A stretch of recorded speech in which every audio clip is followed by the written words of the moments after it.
أعوذ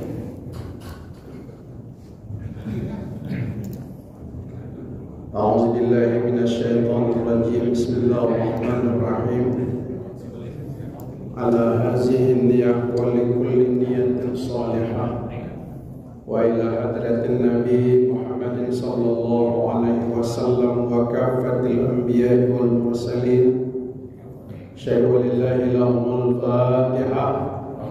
أعوذ بالله من الشيطان الرجيم بسم الله الرحمن الرحيم الحمد لله رب العالمين الرحمن الرحيم مالك يوم الدين إياك نعبد وإياك نستعين اهدنا الصراط المستقيم صراط الذين أنعمت عليهم غير المغضوب عليهم ولا الضالين آمين.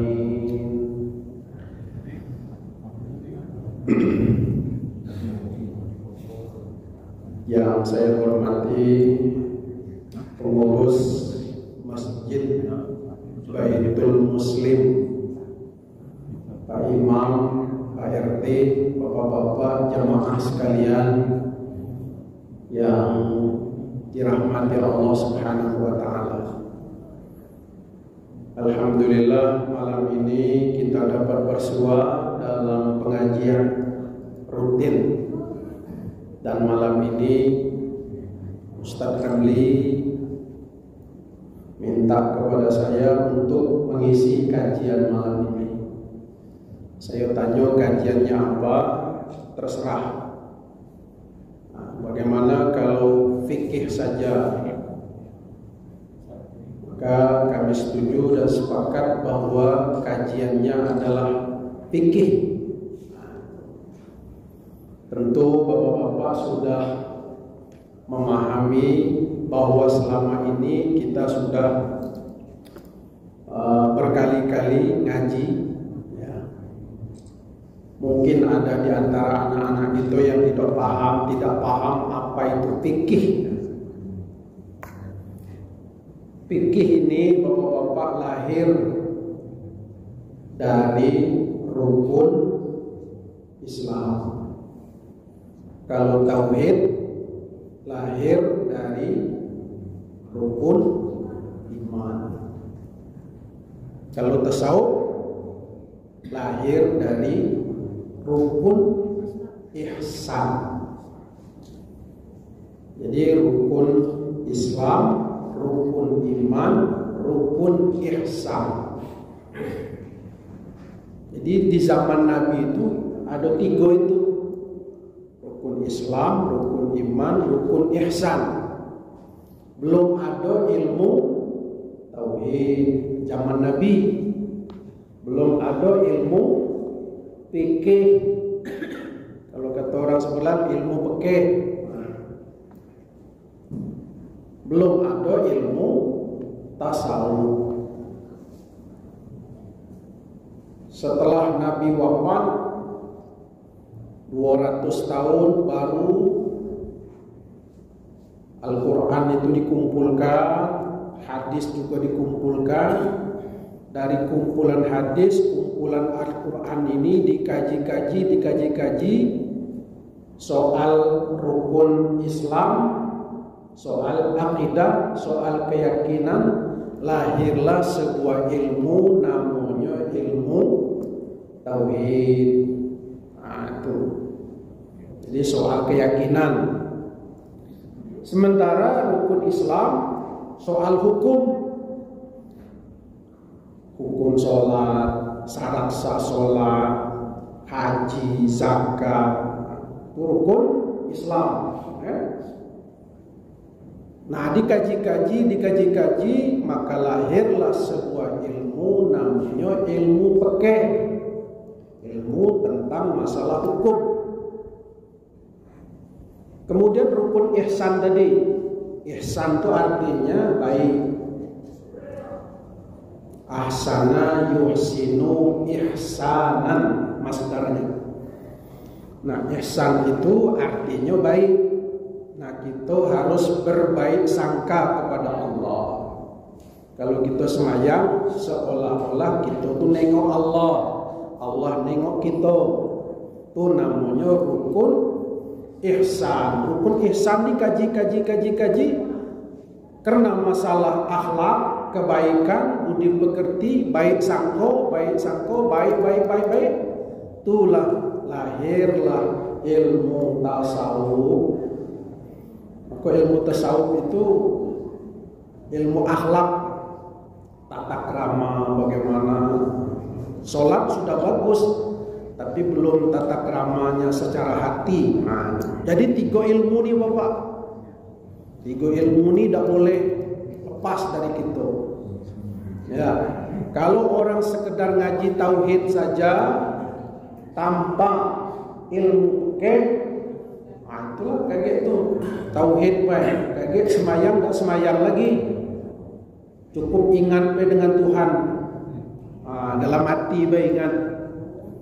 Itu kalau sudah kedalaman ilmu tauhid, tak pakai fikih lagi. Fikih ini syariatnya, ya harus ada sholat.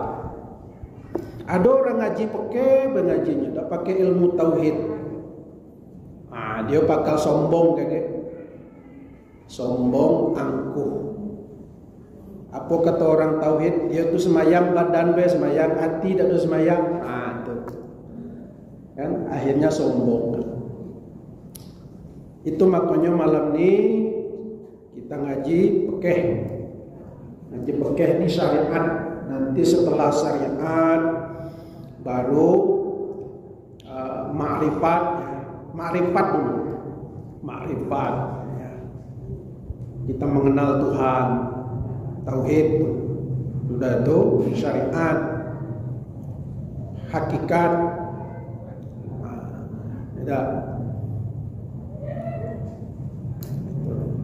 Baik Bapak Ibu hadirin sekalian, saya bawakan kitab Taqriratus Sadidah fi Masailil Mufidah. Ini karangan ulama Yaman yang bernama Hasan bin Ahmad bin Muhammad Salim Al-Kab. Ini manhajnya atau mazhabnya Syafi'i. Jadi orang Yaman tuh banyak mazhab Syafi'i kental, karena memang Islam ini dibawa dari Yaman sebagian pendapat.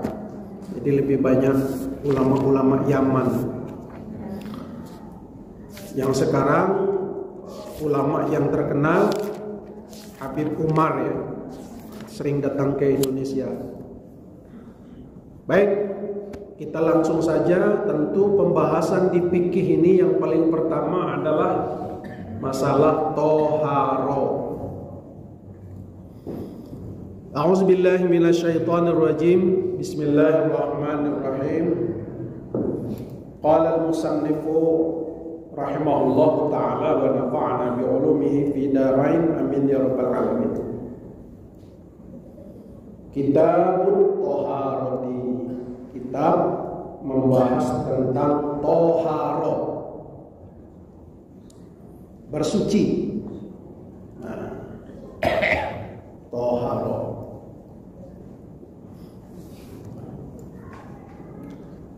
Ta'rifut toharoti lughatan an-nazafatu wal khulusu minal adnasil khissiyah. Ta'rif daripada toharo, arti daripada toharo lughatan menurut bahasa. Menurut bahasa. Kan ada menurut istilah. Menurut bahasa itu artinya bahasa yang diucapkan oleh orang Arab toharo itu. Translate bahasa Indonesianya apa? Persamaannya adalah an-nazafatu. An-nazafatu. An-nazafatu itu adalah isim, sebuah nama. Sebuah nama, kata benda yang disebut suci. Kemudian masuk kepada kata kerjanya adalah bersih atau membersihkan diri. An-nazafatu wal khulusu minal adnas, dia suci minal adnas. Adnas itu adalah merupakan kotoran. Adnas, kotoran. Kotoran apa? Hissiyah. Ya. Hissiyah itu sesuatu yang bisa dipegang, dilihat oleh panca indera kita, bisa diraba, bersih dari sesuatu yang bisa diraba, dipegang. Seperti apa itu? Kat taharati anil hadasi wal khabasi, seperti suci dari hadas wal khubus,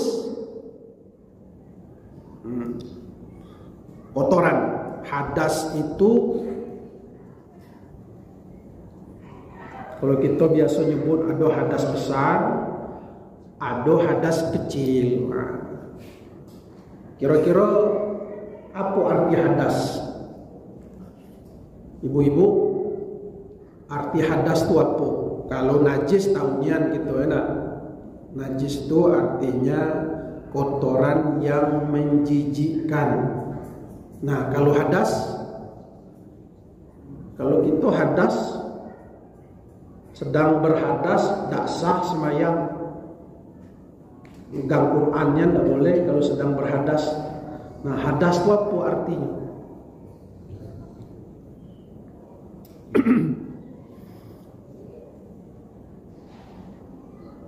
Nah, hadas kira-kira apa?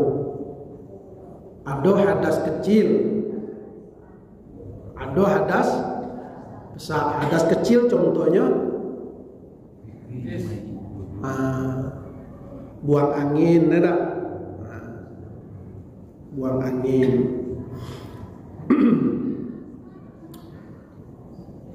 Ada hadas besar. Apa itu hadas besar? Junub, ada. Nah, yang ditanyakan hadas itu apa artinya? Nah, itu. Yang membatalkan wudu. Yang membatalkan wudu. Apa lagi kira-kira? Hadas. Yang membatalkan wudu sudah ada itu enggak? Terkena najis sudah.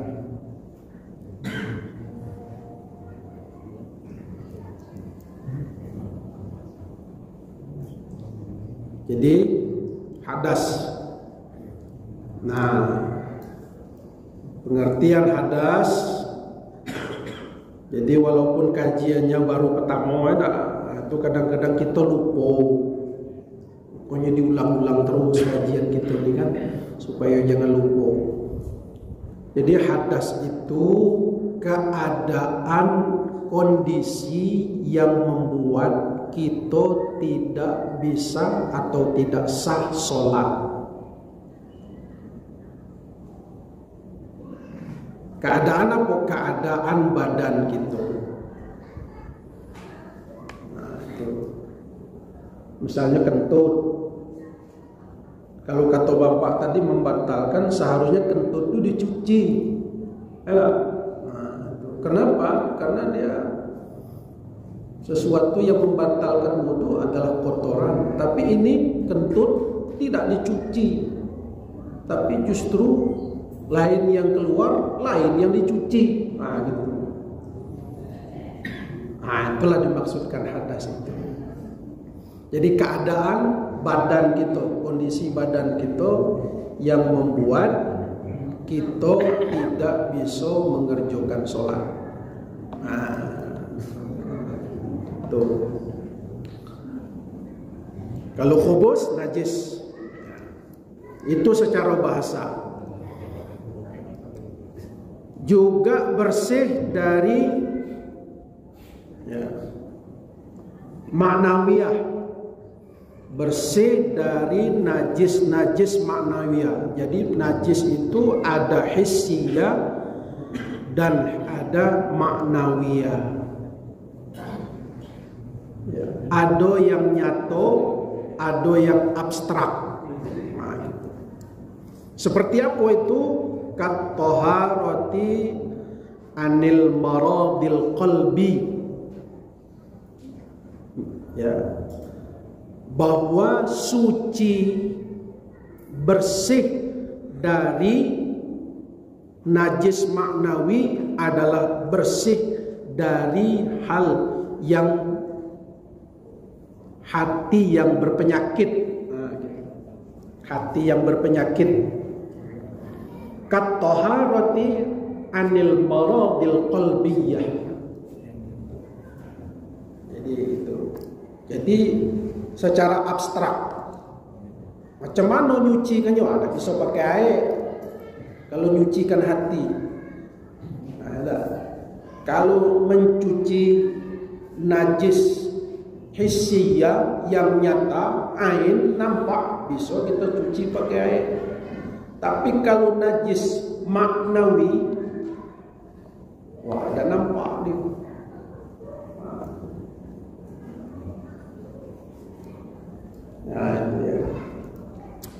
Nah, itu secara bahasa ya, secara bahasa. Nah, yang mensucikan hati yang berpenyakit tadi seperti kal ujbi, seperti ujub. Ujub itu apa tuh? Ujub itu takabur sama tuh ya. Bangga dengan diri dewe. Ujub. Nah, bangga dengan diri dewe. Contohnya di antara ini bapak-bapaknya semua, itu mulai dah. Saya inilah yang paling rajin semayang tahajud. Ujub, kagum dengan diri dewe. Wal kibri, takabur, sombong. Wal hasadi, nah, iri hati ya. Ini penyakit hati juga nih. Wariyai, riya. Riya itu apa? Asal katanya ro'a, melihat. Nah, kalau orang minta dilihat, itu riya. Kalau minta melihat, itu ro'a. Kalau minta dilihat, itu riya. Semayang nak minta dilihat orang, baru semayang kan? Kalau deketi orang semayangnya, ayatnya quluhu inna a'toina. Tapi kalau ditengok orang, jadi imam, surah pertama surah Yasin, surah kedua surah Ar-Rahman. Kenapa? Orang rame nengok awak. Ya. Kemudian berikutnya wasyar'an, toharo menurut syariat. Syariat itu sebuah ketetapan aturan yang telah dibuat, ya, bersumber dari Al-Quran dan hadis dan ijma' para ulama. Jadilah sebuah syariat, ada dalilnya. Apa menurut syariat itu? Kata-kata toharo, rob'u hadasin. Rob'u hadasin. Ropa itu artinya mengangkat. Nanti kita bedakan antara mengangkat hadas dengan menghilangkan najis. Ya kan, kalau orang dulu nawaitul wudu'a li rab'il hadasiyat, mengangkat hadas.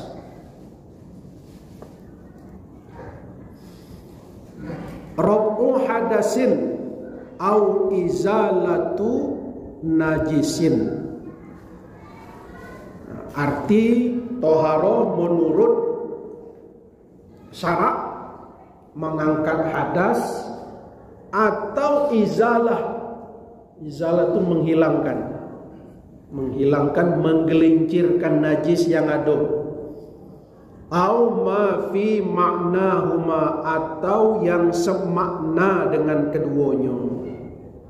Nanti kita jelaskan apa maksud yang semakna dengan mengangkat hadas dan menghilangkan najis. Yang semakna dengan itu apa maksudnya?